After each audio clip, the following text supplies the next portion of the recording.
But one thing that is very important is have a very good manager, a very good people that give you advices. And I didn't have this Right. in the beginning of my career. It was me, my dad, and some people from Brazil. Like we came from the jungle with no information. You and, said that, no. yeah. But some people think in Brazil just Amazonas and beach Rio. Literally. And that's all. And we That's came great. from there and no information. Yeah. We didn't knew some people and we trust in the wrong people, and then Hmm. in life, in everything, if you trust in the wrong people, you can lose a lot of things, Yeah. in general, time, money, confidence and everything. Yeah, So no. That makes sense. it's not easy.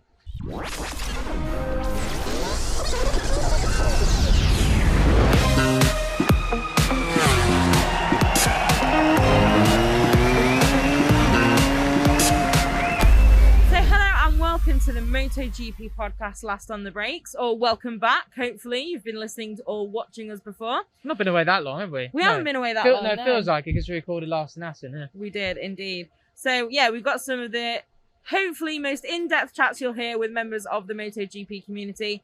And you were just listening to a preview of what's to come on today's show, which was the one and only Eric Granado. Yeah, Brazilian MotoE hotshot, potential for the cup standings overall title. I'm trying to avoid the word championship for the sake of PR. winner. That's it, yeah, over Then this you season. get into the grammar of reigning cup winner and Yeah. you're like, I know, but yeah. bit annoying.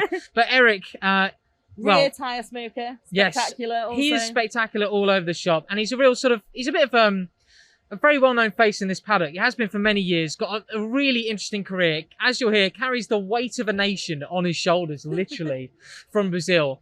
And I think he has possibly one of the most fascinating stories. And this particular episode, at the time of recording, we don't know what the state of the rider market is going to be by the time this actually comes out. But at the time of the recording, a lot of the conversations we had about the mistakes he made, about which championships and which teams he rode for early in his career, this and that and the other, really relevant to what's going on and what a lot of the riders, in particular Moto3 Yeah, and for Moto2, will be sure. thinking about right now. So some Really lessons to relevant. be learned. Sorry if I looked distracted then. I thought we were going to get Yeah, I stacked thought by our cameraman Peter were going to get Ertl. wiped out by a team boss, but never mind. But no. So, yeah, I think it was, like you say, really relevant to be asking him about that. Obviously for him and seeing what he goes in the future, but also with all the stuff that's happening at the moment. We had a bombshell right before we started recording this one as well, didn't we? Oh, yeah. With Maverick Vinales and Yamaha. So, I know. Wow. I mean, old news now by the time you guys listen to Yeah. this, but that is gives you an welcome insight. to the past. I know. But no, Eric's chat with him. We didn't actually get into talk. We didn't really intend to talk about the rider market per se, but Just it kind did of lead flowed us. into it, yeah. Exactly, it did lead us into the question of the week this week, I think. Which for you guys, we want to know from you. Comments below on YouTube or even on Twitter as well. #MotoGP podcast. What is your perspective of the rider market? Some of the moves that you see riders, particularly from the lower categories, make. Is there too much of a rush to get to MotoGP or to Moto2? Does it take Yeah. long enough? What are your thoughts? I'd love to know. Like, are you more of a Zarco Dovi kind of vibe? Or are you like, no, Late bloomer. just do the Jack Miller and at least you've made it there and then you've got time to learn it when you're there. But part of the point of that is look at Jack Miller. Okay, after last weekend, the championship this year is going to be a bit harder, but it's taken him to 2021 to really mount a proper championship challenge in MotoGP. When did he join? 2014? That's true. 2015? That's true. First year 2015? 15 must Yeah. be, yeah, because Aston was 16. Everybody's got their own way, so that's why I think it's such an interesting topic. I want to ask you guys about For it. sure, yeah. So let us know on that and then, take it away with Eric. Hope you enjoy this chat. Hey, Eric, Hey, mate. fan first. Well, I mean, the first one's an easy one. It's basically just, how are you? How you doing? How you enjoying the season? Riding MotoE and then Superbikes as well. Busy year for you. How you feeling? Yeah, I'm feeling good. I'm feeling happy. I think this is one of the best years in my life.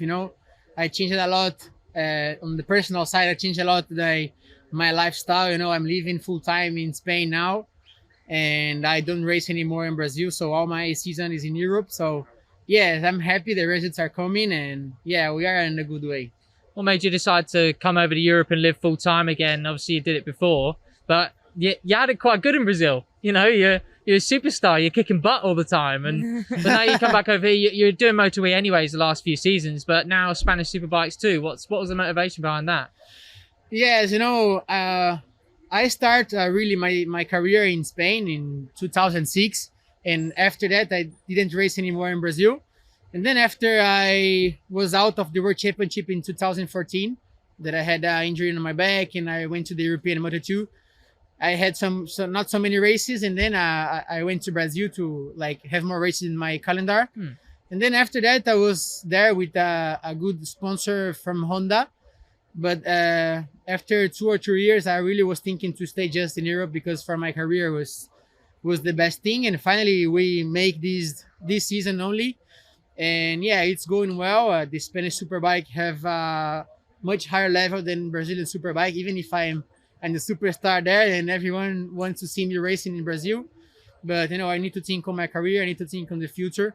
I already won 6 championships in Brazil, so I want to win and other things now. Awesome. Okay, that's cool. Well, because you're new to the podcast and new to sort of longer interviews with bigger exposure, last year what we were asking all the guests was like, how did you start riding? So we thought we'd do that with you as well. When you're a kid, how is it that Eric Granado gets his first motorbike? How did you start really getting into it? Well, when I think that, I remember I'm getting old, It's like already 20 years ago that I started. I started with 6 years old in Brazil. I really liked motorcycle, and I was always watching Valentino, Alex Barros on the TV when he were in MotoGP. And yeah, I was saying that I want to be a rider, and Brazil have nothing of support and sponsors for young riders, for children. We don't have bikes for children. And my dad was an amateur rider in Brazil in the Brazilian championship.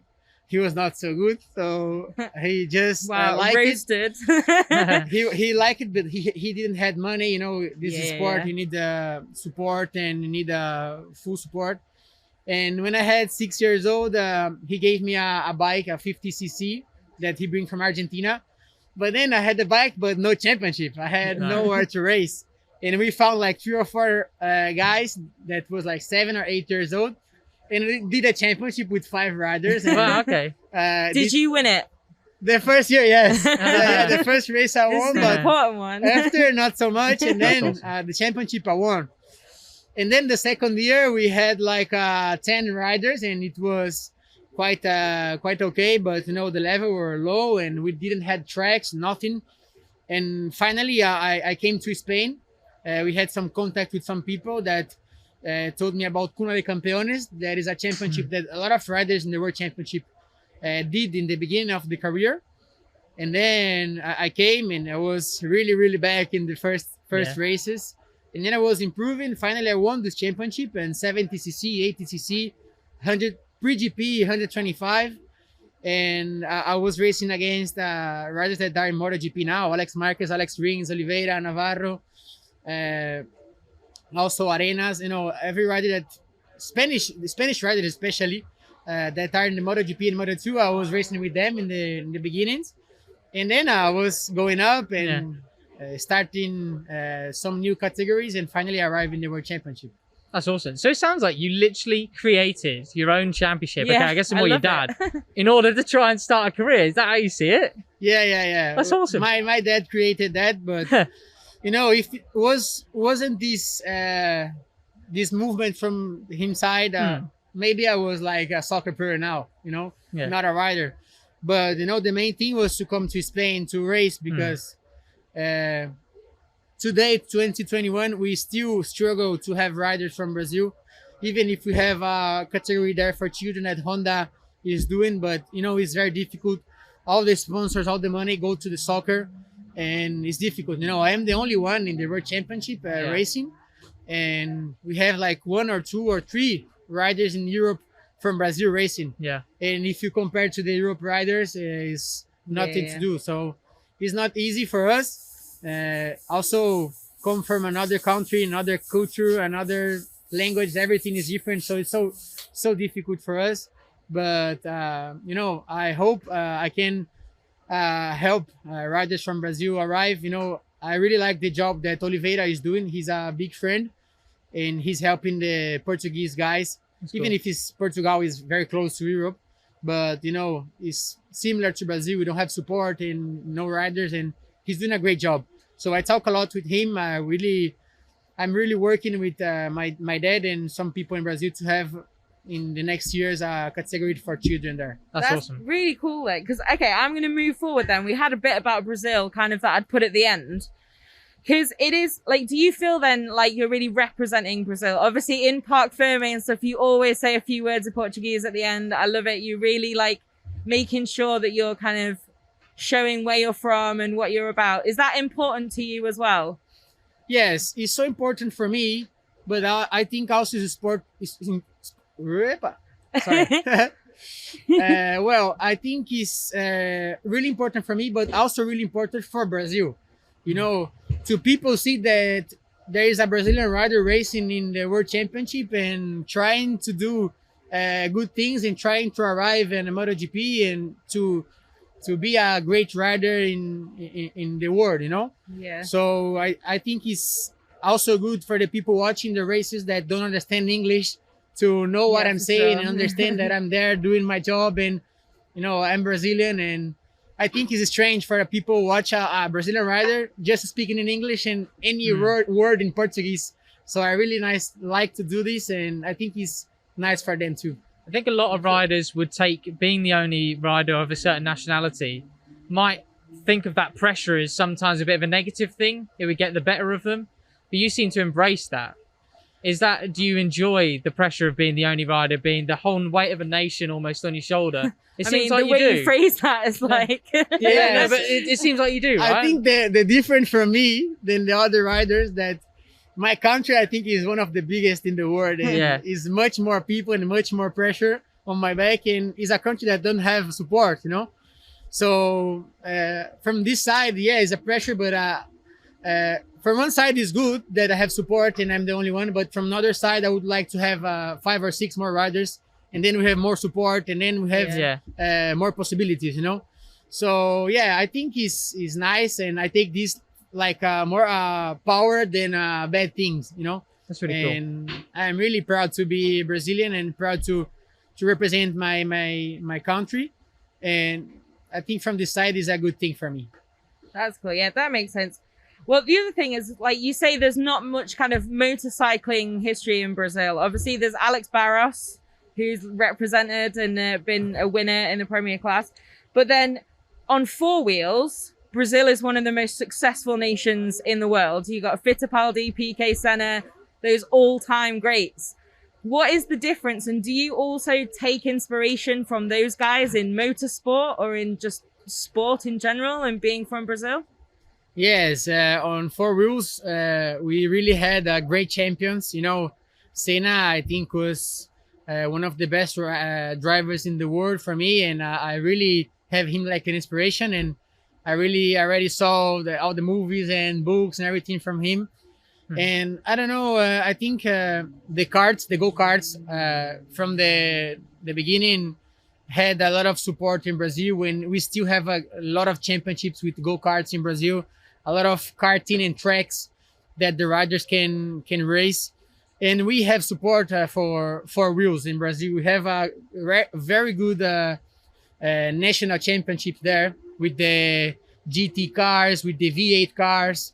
So a lot of sponsors, and on the other side, on the motorbike, there is no big support like the 4 wheels, you know. But I think this is a transition. One thing that's I think really help a lot to create the championships and create sponsors is have a track that have a race there. So Formula 1 is in Brazil a lot of years, and you know, finally it create like a circle of sponsors, rider, and everything. Yeah. Like in the years of Alex, we had Jacarepaguá in Brazil, in Rio, and he had support from the government, from the country, and I have nothing of support from my country, you know. I have sponsors that are related with motorcycle, but the country never helped me, you know. It's different from here. The federation help the riders, everything. I have nothing. I just have, hey, good luck, do the best, you know. We love you. Yes, and this is difficult, you know. Yeah. Finally, the cars, because of the tracks, also it helps a lot. You know, we don't have for now we don't have any track that can do a race with the motorbike. Yeah. I was racing in Brazil in the Brazilian Championship, in the tracks that was not good for bikes. Riders were dying and it was dangerous. And I was racing there with a little bit of margin to don't do a big mistake and have a big injury, because if I ride there like I ride here, and I have a crash, can be very dangerous. So this is not nice. It's not good. If one rider die or have something there in Brazil, is a very bad thing, and it goes back a lot. So this in the last year was happening a lot. A lot of riders have big injuries. So this is one thing that's very difficult for us. But it's a process, like I said. We are also working to have in the next years maybe a track that can receive MotoGP or Superbike, a race with of 2 wheels and a world championship. So we will see. I hope I can help it and this can happen. Do you feel, at least since you've come over to Europe, there is almost support for you because you're Brazilian, you're the only one? Like, because I know when it was announced you're coming to MotoE, it was like, oh, fantastic, Eric's back. It's great seeing the representation of Brazil. So there has been that sort of support there for you, that appreciation of like you representing that nation here in Europe? Yes. The people helped me a lot there. To be honest, I would like to be on Moto2 or MotoGP like every rider. But for now, MotoE is good for me. I'm happy with the job we are doing and all the support I receive in Brazil. For sure, the sponsor side is not the best of the world, but I think comfort to Spain so early makes me like more one of them than one from Brazil. So everyone here know me from the many years racing here. So this is good also to have opportunities in other teams and in other categories. That's why I think I'm still here. Okay, that's cool. So, all right, then, going back from the Brazilian chapter, we'll go back to you coming to the World Championship. You were super young when you made your debut.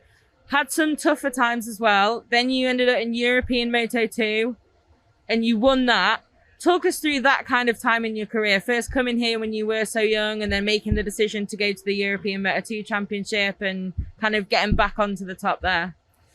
Yes, I think it was a big mistake from my side to come so young. I think I'm still the youngest in Moto2 in history to race. Yeah, I think you are. How old were you? Days and stuff? Yeah, no, it's like I did 16, and the week later I raced in Silverstone. Wow. Yeah, okay. It's really young. There's been a couple 16, like Fermin did some, and he was 16 then. Yeah, but I think you are the. But I was racing with Mark Marquez and Scott Redding, and wow, they were passing me, and I was like, these guys are from another world. It's not possible, And I was not ready yet. The only thing that I did this decision was because I have like the same body of now with 16 years old.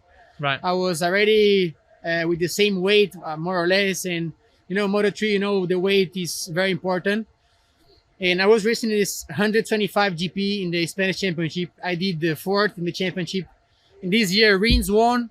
The second, Alex Marquez. Third, Bagnaia. Fourth was Antonelli. And then I was 5th or 4th, something like this.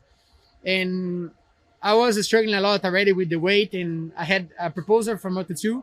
And put you on my side, world championship. Yeah. I had a 3 years contract. 15 years old signing that. Yeah. And I say, this is my dream. I need to go for it. Yeah. I'm ready. I go. But I was not ready. I had a lot of crashes and I did some mistakes. The team also did help me a lot to arrive, because I arrived there. I just knew how to ride. And I arrive in the box and I say, the bike is doing this. And they were asking, what do you want? I say, I just want to be fast. I had no experience. If I go now there and I say, wow, I have this movement in the front. Maybe we can change the spring and preload and everything. I didn't have the experience, Yeah. And finally, I went to Moto3, 2 years. But, I was like no eating. I was feeling hungry all the time, and I was 10 kilos more than Efrain Vasquez and all the riders. Yes. It was impossible for me. It's like even just now, like Nicola Antonelli is a good example. Like put you and Nicola together. It's not possible. Yeah. It's impossible. Even if I can be the best, but the weight is the physical, And I tried my best in these 2 years until I had the injury in Australia, because I was having a lot of crashes because I went to open the throttle too early and brake later to take the gap. But it was not possible, And then I had a big injury on my back. I broke 5 vertebrae and then I lost 4 races, and then I say no, my category is not this one. I need to go to Moto2. I had some proposal for World Championship, but I say no, I need to go back, do the European Championship, do the right thing. Yeah. And then I won the championship in 2017. You dominated the championship in 2017. Yes, it was good. I was very fast. Yeah. I was doing great lap times, and finally I had a proposal to go to World Championship again. This time I was already ready to go, but I had a problem with the team. The team changed the chassis in February before it started the preseason. I was ready to race with Kalex, the bike I won the European Championship, and then they changed to Suter, a chassis that was already not fast and not good. It wasn't as competitive as it was before. Not right? competitive, and we were the only team with Suter chassis. Yeah. And me and my teammate were crashing every race 3 or 4 times. And then in the middle of the season, we finished it because it was not good for me. I was getting injury, and I say it's not. This Especially is not for when me. you've come from showing like on a European level, which is a high level. It's not World Championship level quite, but it's a high level championship. Yes. When you've got those 1, 1, 1, 1, 1, 1 in the results, Yes. it must be. Yeah, I won 6 races in the championship, and the lap times we were doing were very good. Yeah. In this time, we were Honda engine for both for CEV and World Championship, so the lap times was good to compare. Yeah. The bike were similar, and you were like always 0.6, 0.7 to the World Championship. That's not bad. And then in the World Championship with the Suter chassis, it was impossible for me to go faster than 1 second to the first. And I was doing the maximum. And then in the middle of 2018, we finished. And then 2019 MotoE. Yeah. To be honest, I was expecting to do MotoE 1 year, maximum 2, and then go back to Moto2. But finally, the proposals I had was not the best. In the MotoE, I was still feeling that I need to finish the job. Yeah. That I had to do in the first year, but I didn't make it from mistakes from my side. And I think this year we are in a good way. We are doing great things, even if the lucky is not really on my side. But I think now it's coming. You've had some genuine bad luck as well. It's always, it's easy to be like, especially like when we talk about or write about the sport, because we're the championship and Dorna, you have to be like, oh, bad luck and be kind about stuff. But sometimes there are things where you're like, how can this have happened? Yeah. It's like genuinely just like, oh, of all the people, why is it the person on pole? Yeah. Not that it's like more or less important for the rider, but it just seems to be.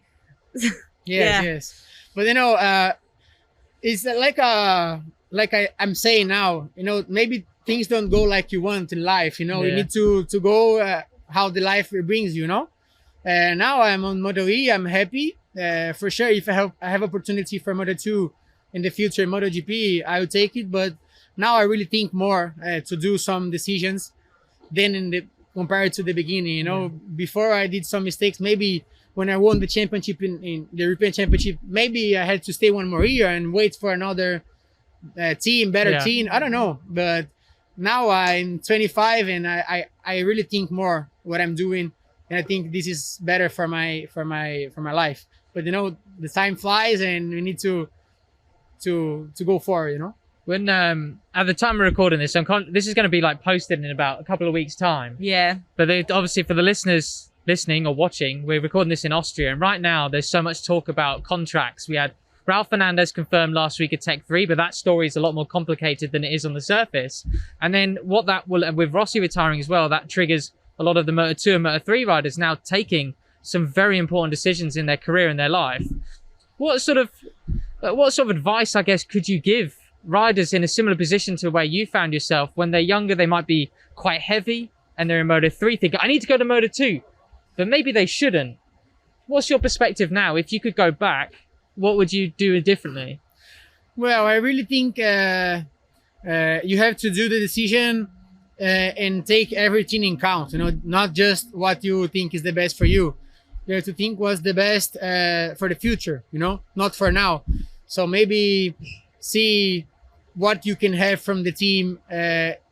Maybe if it's more than 1 year or 2 of contract, because these make the difference, especially when you are young. You need time to understand. Yeah. A lot of people say that Jack Miller was crazy to go in MotoGP so young. But you know, if you give him time, like Honda did, like 3 years of contract, Yeah. then you can think about it. You know. It's the But- thing. It's crazy if you do it for a 1-year contract. Yes, but it's if crazy. they are willing to give you the time, Yes. maybe it's not as crazy. Yeah. So I think everything you need to give the time to happen, and to the rider, even if he's very talented, he needs time to understand the things. You know. So the advice I give you is like make the things step by step, and think on the future, because maybe you just think on now, and then in the future you have to do like 2 or 3 steps back Yeah. to go forward again, you know, and you lose time. And what do you think of that rush at the moment? People so keen to just get me up a category. I'll be in MotoGP in 2-3 years. Let's go. Who? But like, well, no, just lots of the riders have seemed very keen with it. When you think about the rumours and seeing lately, it just seemed like there's. I'm now starting to think in terms of trends. It's like a rider comes from Junior World Championship, they get a rookie season in Moto3, then they're like, right, season 2, I'm going for the championship, and then I'm going to Moto2. Rookie year, then I'm going to fight for the championship, and then I want to go to MotoGP. Yeah, this is a dream. It's a dream scenario, thing, and yeah. it's kind of what I think, reading between lines, lots of people aspire to. Is that the right thing to do for you? Is that something that they should aspire to, everybody? Yeah, this is depends on the rider, depends on the thing, depends on the lucky also. You know, for example, one rider that I really think that have a great career is like Zarco. He was like 3 or 4 or 5 years in Moto2, but he gave his time. He won a championship. He continued 1 more year because he won the right opportunity. And then when he arrived in MotoGP, he was ready. The first race in Qatar, he was first, and then he crashed. But you know, he said true. the year before he went to MotoGP, he said, I won the Monster Tech 3 ride. And he waited 1 more year, won the championship again, and then he went there.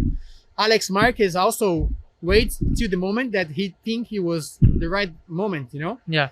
So, you know, this can be good, can be bad. You know, Maverick did just 1 year and then jumped to MotoGP. Mir did the same. Raul is doing the same now. Lecona was up. Maybe he was ready. He was not. I don't know. The rider needs There's to a lot think. of difference. And then when you look as well that the person who challenged one of the fastest to appear in MotoGP was actually like a 30-year-old Italian man who's ridden every bike on the grid. Dovi, and then yeah. Dovi emerges as actually the guy who really took it to like the younger guy. It's interesting the differences between different people. Yes. So, yeah, it's like I said, for me, maybe I could have won the first year in MotoE. And then the year next, like Garso, I was in Moto2. But the opportunity came for him, not for me. This is the life, you know. Yeah. This is how the things go. He already there 2 years, did the podium last year, and good for him. You know, if my time will come, we'll see. So this is very difficult, and it's difficult to understand also what you can do and what's the opportunity you have to take.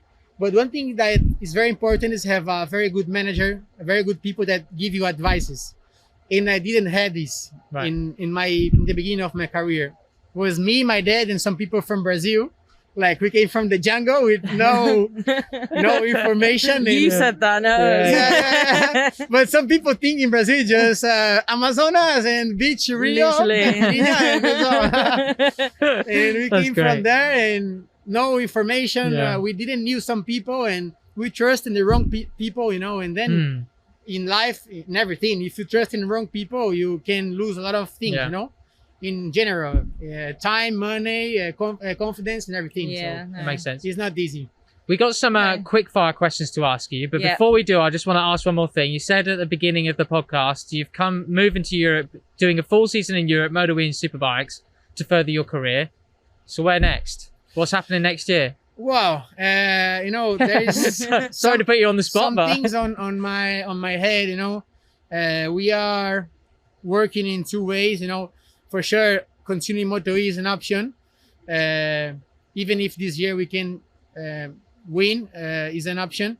Also, we have some talks with the Moto2 teams, but I really will think on this possibility because I want a great bike and a great team to help me to go forward because I can't lose time anymore. yeah. I'm 25 years old and I want to be there to make the difference, not to be You're making just... me feel so old now. Yeah, but you know, if you see no. Raul going with 20 years old to MotoGP, you say, yeah, We don't. I can't lose time anymore, you know. But also, I have a very good support from Honda Brazil and Honda in general that wants me to be on the World Superbike. Cool. I had some proposal from some teams, from a team from Honda to race there. So I would speak with them and I will see what is best for my career. But for sure, I want to go up and try to achieve some good things. Awesome. Cool. Brilliant. That's good to hear. Quick fire Right, so questions yeah, then. quick fire. So the first one, we normally ask this first in case you don't know the answer straight away. You can have a bit of time. Okay. Which 3 people, dead or alive in history, would you invite to a dinner party? Ayrton Senna. So far, we have the same dinner party. Yes. Ayrton Senna, Cristiano Ronaldo, Wow. Okay, now no, but great choice. and people that I don't know, no? Yeah, I mean, Alex Marquez chose like I think his brother and his friends, and we were like, no, Yeah. come on. No, I want strong people. Ayrton Senna, Cristiano Ronaldo, and Lewis Hamilton. I feel like you're gonna have to keep the Portuguese calm for Lewis Hamilton to understand you guys. That is awesome. That's cool. That would Okay. be a good dinner party. Right, next question. Which track, not on the calendar currently, would you like MotoGP or MotoE to go to? Even if he's not ready to receive Interlagos. Yeah, same. Yeah. Yes. So cool, minus man. so Minus cool. the It's safety is dangerous, good, but right? It's so cool. Yeah? Yeah, Cool. it's amazing. Yeah. Nice. Okay, so also need to apologize for how I pronounced this last time. I've been schooled on Yeah. Instagram. Hey Mike Falcone Yeah, is who this Falcone. question comes Yeah. from. Who helped you get where you are that we don't know about? My dad. Yes, I think he's the main person. It's like if he was the amateur biker and then bought you the bike and everything. It sounds Starting like he the was championship.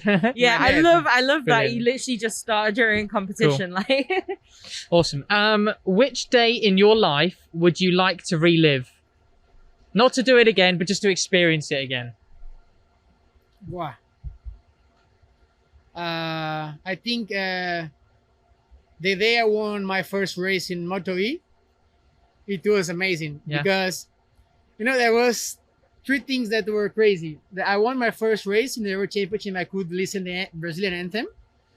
And then in the afternoon, it was a Nicky Jam show in the track. And I'm a very big fan of him. Yeah. I already saw his movie and I was like going crazy. And then in the next, I won the second race, and I was in the MotoGP party.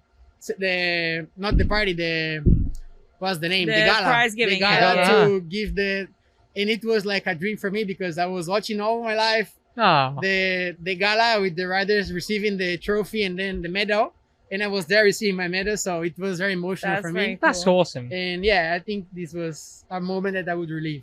Really like That's that. cool. Cool. Last one. Yeah, and then what's your personal or professional motto? Or if you don't have one, what would it be? My motorcycle. No, motto, No, as in like your personal catchphrase, something which you tell yourself before a race for motivation, or a phrase that you live by. A sentence. Like a phrase. Yeah, Make every second count. I have a tattoo here.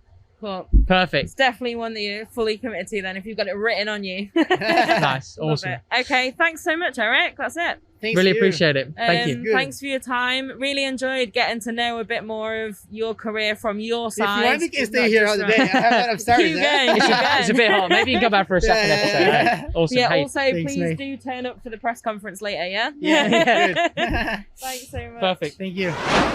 So, Eric Granado, hope you guys enjoyed that. Rather annoyingly, but not annoyingly, it was just nice afterwards. He did give us a couple more stories after he actually left, and before So we I've got recorded so this much intro more and to outro. say. It's like, well, I come know, on then. yeah. Well, we'll have to do a second episode with him. Love it. Things like what it's really like when he first moved over to Europe. He said, I won't give it all away, but he did things like fly on a Thursday from Brazil to race, and then fly back to Brazil, race Yeah. in Europe on Thursday that weekend, and then I've fly done back to that Brazil on Sunday. one time as a fan Did you? to go Oh, yeah. to F1. Oh my god! And it was hard enough when I didn't have to do anything in I know. between that and just go and sit down. unreal, unreal. Can't So, imagine. I mean, kudos to him. I mean, that goes to show, Amazing stuff. coming from literally an entire other continent, just adds a whole new dynamic of pressure and difficulty to making a career out of it. So kudos to Eric. No Yeah, idea for how he's sure. going to perform this Absolutely weekend love it. after this, but hopefully he's done well.